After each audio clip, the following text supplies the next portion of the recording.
Where would the team put the pre-flood/flood and the flood/post-flood boundaries in the geologic column? We did a two-part stream. Well, you and John did with Stranding for Truth on this topic, didn't you? We did. And if you want a nutshell answer, because it was like about a 6-hour program that we did with Standing for Truth, but if you want a nutshell answer, and then I'll throw it over to John. The simple answer is we don't put a line between the pre-flood and the flood and the post-flood and the flood in the geological column, because if you look at the history of the geological column, it starts with Steno with the idea that the bottom layer got there first, the top layer got there youngest. John dealt with that earlier. And if you read your history, or read your rocks as a history of life on Earth, then you are reading it as a history over millions of years. And the reality is the geological column is simply a dead end. It doesn't actually line up anywhere. So if you try and take the geological column and put it into flood geology terms, many of us would love to get a big red pen and go, there's the flood deposits, there's the pre-flood deposits.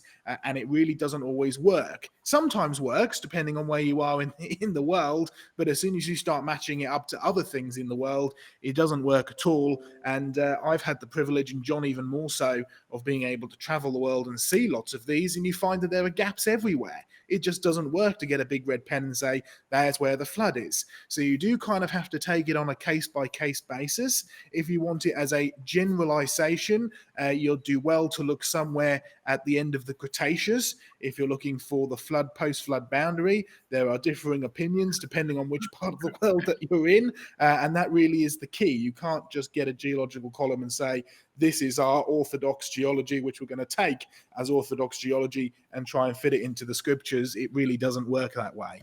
John? Yeah, I totally agree with that, Joe.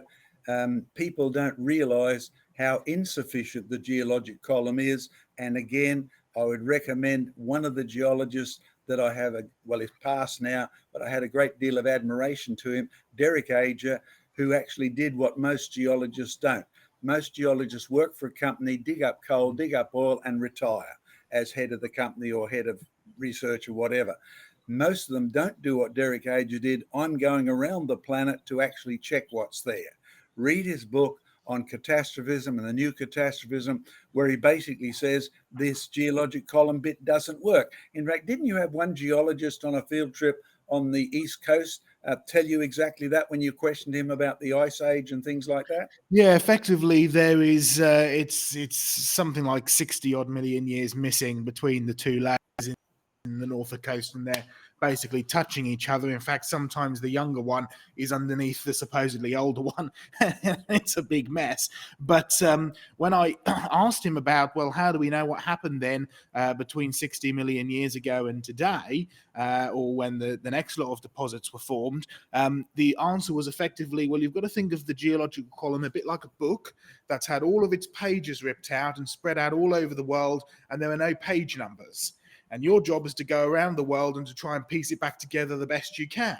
And I said, well, I don't think I could do that very well. It doesn't really line up and make much sense. And it really is true. You have to fit different pieces together from all over, and you tend to just pick one particular aspect to try and match up. They're often called index fossils, right, when you try and sort of match them up. But you'll find there are so many anomalies apart from the index fossils, it just simply doesn't work if you can take a step back and look at the big picture. I'll make one last comment here. You have to come to grips with the way you see things.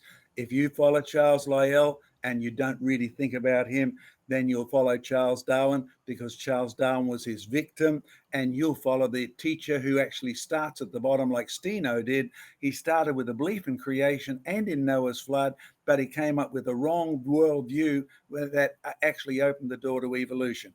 You will just keep reinventing the errors if you take the geologic column as a fact, right? So read Derek Ager, New Catastrophism, get out there and see the